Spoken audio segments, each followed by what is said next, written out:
Hello everyone, আসসালামু আলাইকুম।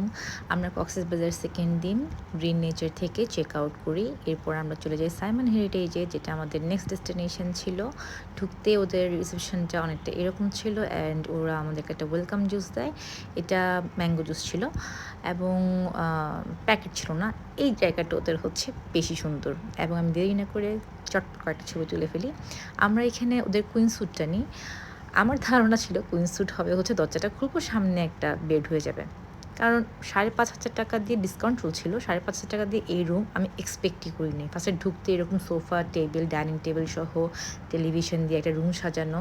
খুবই সুন্দর ছিল এবং আরেকটা কর্নারে এরকম ফ্রিজ সহ একটা কেবিনেট করা এবং সাথে তো কমপ্লিমেন্টারি চা, কফি এসব প্যাকেটগুলো আছেই। এটা ছিল বেডরুমটা। ড্রেসিং টেবিল ছিল, একটা আলমিরা ছিল এবং বেডরুমও একটা টেলিভিশন ছিল। খুবই সুন্দর ছিল। এই জায়গাটা ছিল হচ্ছে খুব সুন্দর করে পরিপাটি করা এবং এখান থেকে ডাইনিং টেবিলটা দেখতেও অনেক সুন্দর ছিল এবং ওরা আমাদের কমপ্লিমেন্টারি হিসেবে ফ্রুটস দিয়েছিল এবং কেকও দিয়েছিল।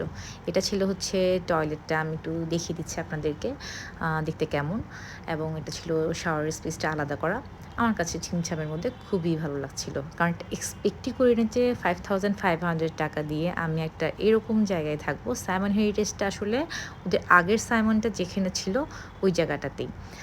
এটা ছিল আমার বেডরুম থেকে ভিউ। আমি ওনাদেরকে একটু বলেছিলাম যদি পারেন আমি যাতে সুইমিং পুল একটু দেখতে পারি রুম থেকে, ওই জায়গাটা আমাকে একটু দিবেন, কারণ এইখান থেকে ভিউটা বেশি সুন্দর।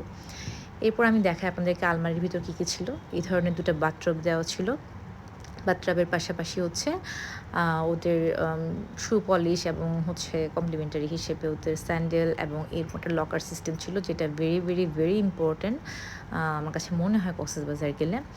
আমার কাছে ওদের সেট আপটা খুবই খুবই খুবই ভালো লাগে। লাঞ্চে যাওয়ার আগে ভেবেছিলাম হচ্ছে একটু সুইমিং করে নিই, কারণ পরদিন ব্রেকফাস্টের আগে একটু হ্যাসেল লাগে আমার কাছে সুইমিং টুইমিং এটা করা। আর এখানে সুইমিং যদি আমি করে না আসি এবং যদি আমি এই সুইমিং পুলটাতে না নামি, আমার তো মনে হবে কী করলাম।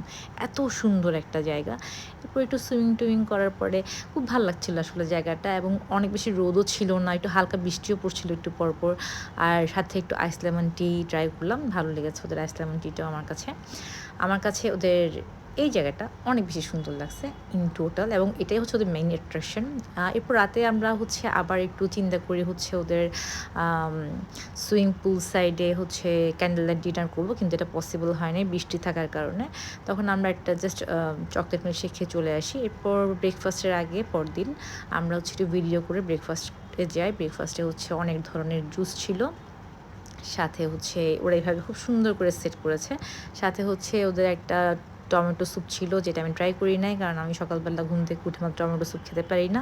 এই জায়গাটার কথা বর্ণনা করলে শেষ হবে না, এত ডিফারেন্ট ডিফারেন্ট আইটেমের কেক ছিল, বিস্কিটস ছিল এবং পায়েস হতে শুরু করে রাখে নাই এমন কিছু নাই। ওদের আইটেমস দেখে মানে এত এত এত আইটেম, মানে ভরপুর। আমার কাছে মানে অর্ধেকটার উপরে লেগেছে ৫,৫০০ টাকা দিয়ে এখানে থাকা। আমি সবগুলোর নামগুলো সহ খাবারগুলো একটু দেখিয়ে দিচ্ছি, কারণ হচ্ছে আমি সব খাওয়া ট্রাই করা পসিবল হয় নাই, কারণ এত খাওয়া ট্রাই করা আসলে পসিবল না। আমি শ্রীলঙ্কান সাইডের থেকে তেমন কিছু খাই নাই, কারণ ব্রেকফাস্টে আমি হচ্ছে অন্যান্য লাঞ্চ ডিনারে ট্রাই করলেও ব্রেকফাস্টে আমি হচ্ছে নর্মাল যেগুলো আমি খাইতে পছন্দ করি ওটাই খেতে খাই আমি, লাইক হচ্ছে ব্রেড, কর্নফ্লেক্স অর পরোটা। ওদের এই আইটেমটা ভালো ছিল, মরক্কন সামথিং ছিল নাম। যাই হোক, আমি লুচি দিয়ে একটু খাই, আমার বেশ ভালো লাগে। লুচির পাশাপাশি হচ্ছে ওদের ছোলা ভাটোরা হতে শুরু করে অনেক ধরনের খাবার ছিল, তবে সবচাইতে বেস্ট ছিল হচ্ছে ওদের এই ভেজিটেবল ফ্রাইড রাইসটা দিয়ে। আমি একটু হারিয়ালি চিকেনটা ট্রাই করি, কারণ হারিয়ালি চিকেনটা বেশি মজা ছিল, বেশি।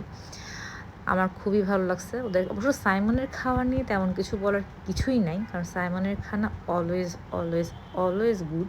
খুবই ভালো লাগে আমার ওদের খাবার দাবার। আমি এইসব খাবারগুলো আমি ট্রাই করছি, কারণ এইসব খাবারগুলো আমার এমনিতেই খেতে পছন্দ। সো যখন দেখলাম আমি এসব জায়গা থেকে খাবারগুলো ট্রাই করি। আমার সবচেয়ে কিউট যেটা লাগছে সেটা হচ্ছে ফুড ফর কিডস দিয়ে ওরা একটা কর্নার সাজাইছে। খাবারগুলো দেখতে এত কিউট ছিল, আমার নিজেরই ট্রাই করতে ইচ্ছা করলো। পরে ওরা বললো না, আমরা আসলে সবার জন্যই রাখছি, জাস্ট কিডসদের জন্য আলাদা করে রাখছি, কারণ কিডসরা এসব খাবারগুলো খেতে বেশি পছন্দ করে। এটা আপনারাও চাইলে খেতে পারবেন, এভাবে রাখা। আমার কাছে ওদের মানে এত রকম চিন্তা করে ওরা বিভিন্ন মানুষের জন্য যে খাবার রাখছে, যারা একটু সকালবেলা সিডস খেতে পছন্দ করেন তাদের চিয়া সিডস রাখলো। তারপর হচ্ছে মানে হেলদি ফুডও অনেক রাখছে, অনেক সুন্দর ইন্টেরিয়ার। আর এরপরে আমি একটু আবার একটু ফটো সেশনে বের হয়ে যাই, কারণ একটু পরে আমরা চেক আউট করবো। লাস্টে আবার একটু ফটো সেশনটা করে নিই।